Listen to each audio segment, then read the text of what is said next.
अस्सलाम वालेकुम guys, welcome to my YouTube channel. आज के इस वीडियो में हम करेंगे MTH 401 क्विज़ नंबर 2 को सॉल्व। तो इस वीडियो में मैं आपको दो क्विज़ प्रोवाइड करूंगी, यानी कि MTH 401 क्विज़ नंबर 2 के दो सॉल्यूशंस प्रोवाइड करूंगी। ठीक है, इसके बाद एक और वीडियो मैं अपलोड करूंगी, उसमें मैं मज़ीद दो क्विज़ जो हैं उनका सोल्यूशन अपलोड करूँगी। तो टोटल आपको 4 क्विज़ यानी कि क्विज़ नंबर 2 के 4 सॉल्यूशंस प्रोवाइड करूँगी। तो होपफुली आपके 6-7 MCQs इन्हीं मेरी दो वीडियोज़ में से आएंगे। ठीक है, तो और आपके साथ एक दो टिप जो है वो भी शेयर करूंगी, जिस टिप से MCQs जो हैं हर क्विज में 2-3 MCQs जो हैं वो रिपीट हो रहे हैं। ठीक है, तो थोड़ा सा वो ट्रिकी है। ठीक है, मतलब आपको सॉल्विंग है, लेकिन उसको किस तरह से आपने सॉल्व करना है उसकी टिप आपको दूंगी। तो इंशाल्लाह सबके जो हैं क्विज़ेस में वो 2-3 MCQs ज़रूर आएंगे और वो 100% करेक्ट होंगे। ठीक है, तो उनका सोल्यूशन कैसे करेक्ट सोल्यूशन आपने लगाना है वो भी मैं आपको यहाँ पे टिप में बताऊंगी। ठीक है, तो हम स्टार्ट करते हैं क्विज़ को। तो सबसे पहले जो हमारे पास MCQs नंबर 1 है वो क्या है कि इन डिफरेंशियल इक्वेशन। ठीक है, हमारे पास एक डिफरेंशियल इक्वेशन है, तो उसमें सिंबल डी जो होता है उसको डैश ऑपरेटर हम कहते हैं। ठीक है, तो ये आपके जो हैंडआउट्स में है उसमें ये डेफिनेशन के तौर पर गिवन है। तो MCQs क्या हैं, अरिथमेटिक, इंटीग्रल, डिफरेंशियल या फिर रैशनल। ठीक है, तो यहाँ पे ये देख सकते हैं आप, डिफरेंशियल इक्वेशन है तो डी जो है वो इसको रिप्रेजेंट करेगा, वो डिफरेंशियल ऑपरेटर को रिप्रेजेंट करेगा। इट्स मीन कि ऑप्शन नंबर ए जो है वो आपके पास इसका गिवन ऑप्शंस में से करेक्ट आंसर होगा। वेरीफाइड आंसर है, आप इनको इसी तरह से एज इट इज़ याद कर सकते हैं। नेक्स्ट वन MCQs है कि how are frequency and period related in simple harmonic motion. Simple harmonic motion में पीरियड और फ्रीक्वेंसी जो है वो किस तरह से रिलेटेड होते हैं। ठीक है, तो यहाँ पे क्या है, none of the above, there some is constant, they are inversely related या फिर दे आर डायरेक्टली। ठीक है, तो जो करेक्ट आंसर है वो है कि दे are inversely related.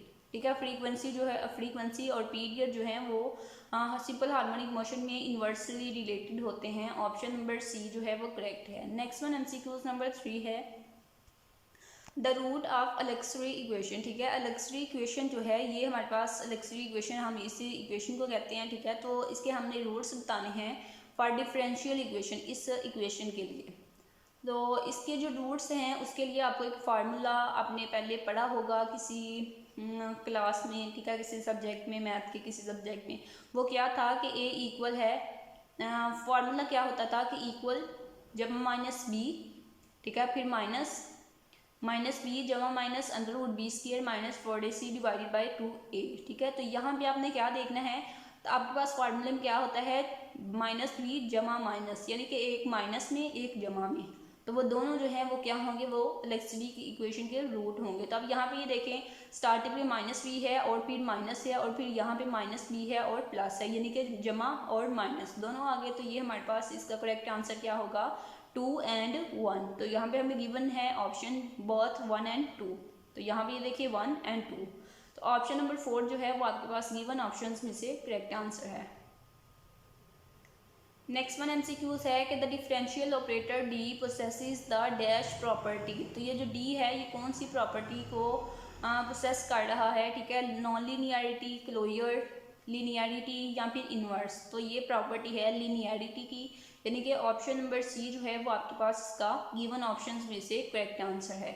Next one MCQs, ये देखिए ये वाला जो MCQs है ये तमाम स्टूडेंट्स को इस तरह का MCQs आएगा। ठीक है, यहाँ पे स्टेटमेंट g(x) जो है वो चेंज हो सकता है, लेकिन बाकी स्टेटमेंट एज इट इज़ आएगी और g(x) और MCQs चेंज होंगे। ठीक है, तो इस तरह की स्टेटमेंट को आपने किस तरह से सॉल्व करना है इसकी टिप मैं आपको बताऊँगी इसी वीडियो में, एंड तक वीडियो जो है वो आपने देखनी है। ठीक है, तो इस तरह के 2 MCQs, 2 या 3 MCQs हर क्विज़ में आ रहे हैं। मैंने 4 क्विज़ किए हैं, उन 4 क्विज़ में 7 नहीं बल्कि 8-9 जो है ये MCQs आए हैं।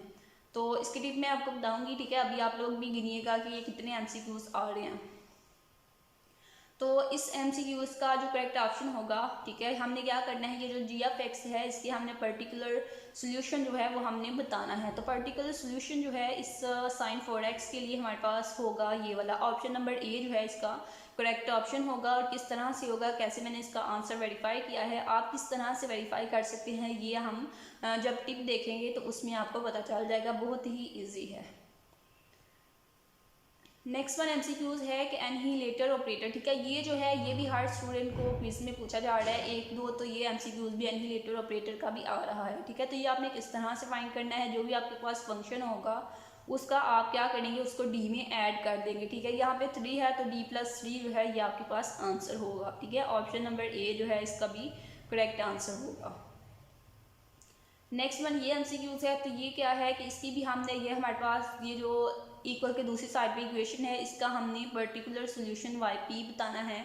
तो इसका पर्टिकुलर सोल्यूशन जो है वो क्या होगा, वो होगा हमारे पास ऑप्शन नंबर बी, ठीक है।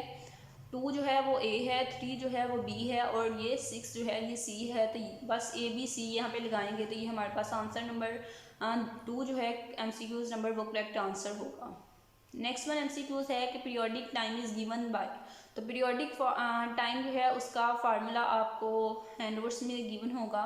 मैं श्योर नहीं हूँ लेकिन यहाँ पे मेरे पास I think omega divided by 2 pi है, तो ये आपने खुद वेरीफाई करना है क्योंकि मुझे इसमें थोड़ी सी कन्फ्यूजन है। यहाँ पे ये है, ठीक है, 2 वाला, यहाँ पे इसका डी है, तो डी वाला है आई थिंक। ये देखिए आप इसी क्विज में, ये जो हमारा फर्स्ट क्विज चल रहा है उसमें ये दूसरा एमसीक्यूज सेम उसी तरह से आया है, लेकिन उसका जी ऑफ एक्स जो है वो चेंज है और एमसीक्यूज चेंज है, ठीक है। तो मैंने आपको बताया था कि हर क्विज में, हर एक स्टूडेंट के क्विज में 2-3 इस तरह के एमसीक्यूज जो हैं वो ज़रूर आएंगे और एनहिलेटर ऑपरेटर का भी ज़रूर आएगा, ठीक है। तो इनकी टिप्स जो हैं वो मैं आपको यहाँ पे बताऊँगी। तो अब ये देखें, जब आपके पास जी ऑफ एक्स का फंक्शन ये होगा तो उसका पर्टिकुलर सोल्यूशन जो है वो क्या होगा, तो उसका पर्टिकुलर सोल्यूशन जो है वो हमारे पास गिवन ऑप्शंस में से ऑप्शन नंबर डी होगा, ठीक है। ऑप्शन नंबर डी जो है ये इसका आंसर होगा जब हमारे पास जी ऑफ एक्स ये गिवन होगा। ये किस तरह से आपने फाइंड करना है अभी हम देखेंगे। नेक्स्ट वन एमसीक्यूज लास्ट जो है उस वो क्या है कि अगेन ये देखिए एनहिलेटर ऑपरेटर, इसके भी 2 आए हैं इस क्विज में और वो जो पर्टिकुलर सोल्यूशन वाला है उसके भी 3 आए हैं, ठीक है। तो अब ये देखें यहाँ पे हमारे पास क्या है, जी ऑफ एक्स इक्वल टू 5। तो मैंने आपको बताया था कि जो यहाँ पे वैल्यू होगी उसको आपने ऐड कर देना है डी में, तो वो आपके पास एनहिलेटर ऑपरेटर का फंक्शन आ जाएगा, ठीक है। तो 5 है तो हम d+5 करेंगे तो ये हमारे पास आंसर आ जाएगा ऑप्शन नंबर सी। हमारा क्विज नंबर 2 का एक सोल्यूशन जो है वो कंप्लीट हो गया है। सोल्यूशन नंबर 2 जो है वो हम स्टार्ट करने लगे हैं, तो आइए स्टार्ट करते हैं और मैं आपको बताऊंगी इसकी टिप भी जल्द ही। तो यहाँ पे ये देख सकते हैं आप कि following is are the forms of general solution of differential equations, ठीक है। तो ये आपके पास अगेन ये देखिए हमने सेकंड पेज स्टार्ट किया तो उसमें भी हमारे पास इसी तरह से ये क्वेश्चन आया है। तो हमने इसकी जनरल ये जो फॉर्म है ये फॉर्म, ठीक है, इसकी हमने क्या करना है, हमने जनरल सोल्यूशन की फॉर्म्स बतानी है। तो ये फॉर्म्स आपके हैंडआउट्स में गिवन है, ठीक है। तो इसकी ये तीनों फॉर्म्स हैं, ठीक है। M1 और M2 रियल और इक्वल कब होंगे, रियल और डिस्टिंक्ट कब होंगे, कॉन्जुगेट कॉम्प्लेक्स नंबर्स कब होंगे। तो ये जो तीनों केसेस है ये इसके हैं। तो यहाँ पे हमारे पास आंसर नंबर 4 जो है वो आएगा कि 1 2 3 4 तमाम ऑप्शन जो हैं वो करेक्ट हैं। नेक्स्ट वन एमसीक्यूज है कि अगर 3 are real roots of differential equation, ठीक है, कि 3 जो हैं 2 रूट्स हैं, रियल रूट्स हैं डिफरेंशियल इक्वेशन के, तो फिर जनरल सोल्यूशन जो है वो क्या होगा। तो यहाँ पे जनरल सोल्यूशन जो होता है उसके साथ हम क्या करते हैं, हम इस 3 को क्या करेंगे, उसको पावर बना देंगे ई की और मल्टीप्लाई करेंगे C1 से और फिर दूसरे ये जो E है उसको भी C2 से, C1 और C2 से मल्टीप्लाई करेंगे और दरमियान में जमा लगाएंगे। ये आपके पास जनरल सोल्यूशन की फॉर्म होती है। तो गिवन ऑप्शंस में से ऑप्शन नंबर डी जो है ये आपके पास ट्रू होगा, ठीक है। ये आपके पास जनरल सोल्यूशन की फॉर्म होती है। नेक्स्ट वन हमारे पास एमसीक्यूज नंबर 3 है। ये देखिए आप देख सकते हैं कि अब हमारे पास अगेन उसी तरह से पर्टिकुलर सोल्यूशन की इक्वेशन आई है। तो हमने क्या करना है, हमारे पास जी ऑफ एक्स अगेन चेंज है, ठीक है, एमसीक्यूज भी चेंज है। तो हमने अगेन वही टिप हमने यूज़ करनी है जो अभी मैंने आपको बतानी है, ठीक है। तो उसके अकॉर्डिंग जो हमारे पास आंसर आएगा इसका वो क्या होगा, ठीक है। हम देख लेते हैं, हाँ आपके सामने ही मैं देखती हूँ ताकि आप लोगों को पता चले कि किस तरह से हमने उसको फाइंड करना है, ठीक है। चलिए हम देखते हैं, आपके हैंडआउट्स में चलते हैं तो आपको बताती हूँ कि किस तरह से हम इसको देखेंगे और वेरीफाई करेंगे, ठीक है। तो आपके ही हैंडआउट्स हम ओपन करते हैं। तो यहाँ पे मैं कुछ लिख के तो उस टिप वाले टेबल को यहाँ पे रिप्रेजेंट करती हूँ आपके सामने ताकि आप लोग जो है उसको फाइंड कर सकें। यहाँ पे हमारे पास एक टेबल आएगा, उस टेबल में से हम ये देखें, ये हमारे पास एक टेबल है, यहाँ पे हमारे पास जी ऑफ एक्स के फंक्शंस हैं और यहाँ पे हमारी पर्टिकुलर सोल्यूशन है। ठीक है, तो आपने क्या करना है, आपने जब क्विज स्टार्ट करना है, क्विज स्टार्ट करने से पहले आपने या तो अगर आपके पास हैंडआउट्स हैं तो आपने हैंडआउट्स में ये टेबल खोल के रख लेना है। ठीक है पास, अगर आपके पास हैंडआउट्स नहीं है हार्ड फॉर्म में तो आपने क्या करना है, आपने इसका स्क्रीनशॉट लेके रख लेना है। ठीक है, और साथ में स्क्रीनशॉट जो है उसको ओपन करके रखना है जब आपने क्विज करना है। जैसे ही आपको वो पर्टिकुलर सोल्यूशन वाला कोई भी एमसीक्यूज पूछा जाएगा, आपने क्या करना है, आपने जल्दी से यहाँ जी ऑफ एक्स वाले में वो फंक्शन देखना है और उसका आंसर यहाँ से पर्टिकुलर सोल्यूशन में से देख लेना है। ठीक है, जैसे हम यहाँ पे देखेंगे, यहाँ पे हमारे पास हम देखते हैं कि कौन सा एमसीक्यूज था। ये देखें, जी ऑफ एक्स फंक्शन क्या था, एक्स स्क्वायर ई की पावर 5x। तो हम क्या करेंगे, हमने वो जो टेबल है वो खोला हुआ है और हम उसमें से देख लेंगे कि ये फंक्शन हमारे पास कौन सा है। ये देखिए, ये हमारे पास फंक्शन 9 जो है ये गिवन है, एक्स स्क्वायर ई की पावर 5x। तो इसका हम क्या करेंगे, इसका हम पर्टिकुलर सोल्यूशन देख लेते हैं कि इसका पर्टिकुलर सोल्यूशन ये वाला है। ठीक है, तो ये एमसीक्यूज हम वहाँ से सिलेक्ट कर लेंगे, बहुत ही आसान है। ठीक है, इसको बिल्कुल भी सॉल्व करने की ज़रूरत नहीं है, इजीली आप इसको लगा सकते हैं। तो ये एमसीक्यूज 2 या 3 आपके क्विज में ज़रूर आएंगे, तो इससे आपने इस टेबल की मदद से आपने उसको सॉल्व कर लेना है। ठीक है, हम इसको देख लेते हैं हमारा आंसर। तो हमारा आंसर कौन सा है, ऑप्शन नंबर डी जो है वो हमारा गिवन ऑप्शन में से करेक्ट आंसर होगा। ठीक है, तो नेक्स्ट वन हम देखते हैं। नेक्स्ट वन क्या है कि if a force act upon a body the acceleration is produced in the direction of force whose magnitude is proportional to the magnitude of force is known as. ठीक है, तो ये हमारे पास कहलाती है क्या, न्यूटन्स सेकेंड लॉ। ठीक है, ये जो डेफिनेशन है ये किसकी है, ये है न्यूटन्स सेकेंड लॉ की। ऑप्शन नंबर बी जो है वो आपके पास इसका गिवन ऑप्शंस में से करेक्ट आंसर होगा। नेक्स्ट वन एमसीक्यूज, ये देखें, ये भी रिपीट हुआ है। ये हमारे पास जो क्विज सोल्यूशन 1 जो हमने किया है उसमें भी आया था और सोल्यूशन 2 में भी आया है। ठीक है, तो यहाँ पे हमारे पास क्या है, इसका differential operator D possesses the property of linearity. ठीक है, ऑप्शन नंबर डी जो है वो करेक्ट ऑप्शन होगा। नेक्स्ट वन है कि वर्कशीन ऑफ फंक्शन। ठीक है, अगर ये एमसीक्यूज वर्कशीन का भी एक जो है वो तमाम स्टूडेंट्स को पूछा जाएगा, तो वर्कशीन का आपने किस तरह से फाइंड करना है कि आपके पास जो y1 y2 y3 है, इन तीनों को आपने एक तरतीब में लिखना है 1 x और x। ठीक है, फिर आपने क्या करना है, आप इनके डेरिवेटिव लेके इनके नीचे लिख लेना है। 1 का डेरिवेटिव 0, x का डेरिवेटिव क्या आएगा sin x का डेरिवेटिव और फिर cos x का डेरिवेटिव। ठीक है, तो फिर इनका क्या करना है, आपने इसका वो ले लेना है डिटर्मिनेंट। ठीक है, जो आंसर आएगा वो आपके पास वर्कशीन होगा। ठीक है, तो इसको आपने खुद सॉल्व करके तो आंसर निकालना है, क्योंकि मैंने आपको बता दिया कि किस तरह से आपने इसको सॉल्व करना है।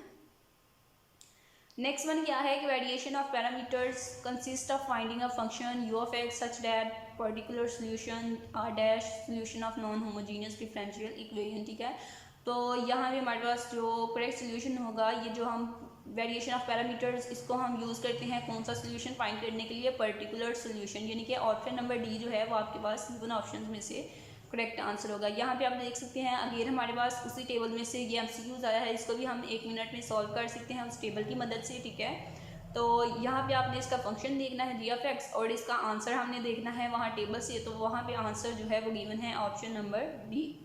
ठीक है, ऑप्शन नंबर डी जो है वो इसका करेक्ट आंसर होगा। नेक्स्ट वन है कि we can derive a differential equation governing the motion of a mass attach to spring when the Newton second law combined with dash. ठीक है, तो combined with Hooke's law, option number A जो है वो correct होगा इसका, option number ए। ठीक है, जल्दी जल्दी से बता रही हूँ ताकि वीडियो जो है वो ज़्यादा लेंथी ना हो। लास्ट वन एमसीक्यूज क्या है कि for a second order linear if y1 and y2 are two solutions. ठीक है, तो w अब आपके पास ये है, w1 ये है, तो u1 प्राइम जो है आपने फाइंड करना है। तो u1 प्राइम जो है वो किस तरह से फाइंड करते हैं, आपको फार्मूला आना चाहिए कि हम फाइंड करते हैं w1 की वैल्यू को ऊपर रखते हैं। ठीक है, और डिवाइड करते हैं w की वैल्यू से, यानी कि इसको हम ऊपर रखेंगे और डिवाइड करेंगे 2 से। ठीक है, तो इसको थोड़ा सिंप्लीफाई करेंगे तो आपके पास आंसर जो है वो आ जाएगा ये वाला। ठीक है, ऑप्शन नंबर सी जो है वो आपके पास आंसर आ जाएगा, तो वो आपके पास होगा u1 प्राइम। ठीक है, उम्मीद है कि सोल्यूशन जो है वो आपके लिए हेल्पफुल रहा होगा। मज़ीद सोल्यूशंस के लिए आपने मेरे चैनल को सब्सक्राइब करना है। ठीक है, और जो मैंने आपको टिप बताई है उस पर आपने अमल करना है। आपने उसका टेबल का एक स्क्रीनशॉट ले लें या फिर उसको अलहदा एक हैंडआउट्स जो है उसके ओपन कर लें। ठीक है, उस टेबल को खोल के रख लें और वहाँ से आपके 2-3 MCQs जो हैं वो इजीली सॉल्व हो जाएंगे 100% करेक्ट। ठीक है, मज़ीद टिप्स के लिए, मज़ीद क्विज़ के सोल्यूशंस के लिए चैनल को सब्सक्राइब करें। ये थे आपके क्विज़ नंबर 2 के 2 सोल्यूशन। ठीक है, इसके बाद एक और वीडियो जो है वो मैं अपलोड करूँगी, उसमें भी 2 सोल्यूशन होंगे और इस तरह से 40 MCQs जो हैं वो प्रीपेयर्ड अगर आप कर लेंगे तो ऑलमोस्ट आपके 7-8 MCQs जो हैं वो क्विज़ के तैयार हो जाएंगे 100% करेक्ट है। ठीक है, तो चैनल को सब्सक्राइब कर लें ताकि सेकंड वीडियो जो है वो जैसे ही मैं अपलोड करूँ तो आपको उसका नोटिफिकेशन जो है वो मिल जाए।